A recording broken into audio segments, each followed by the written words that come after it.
Hello everyone. Today we are going to learn about types of lines. Lines are very important in mathematics and drawing. We see different kinds of lines everywhere around us. Now let's learn about some common types of lines. Horizontal line,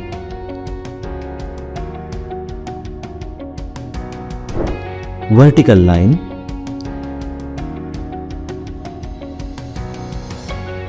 diagonal line,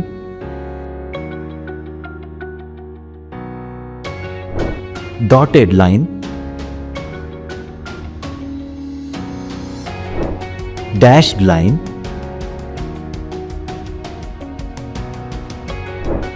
curved line,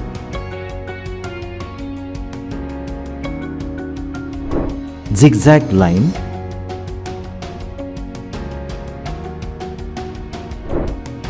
wavy line,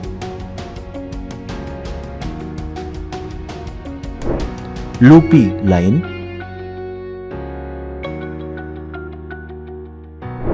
spiral line,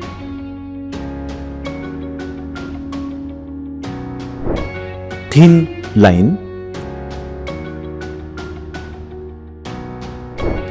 thick line.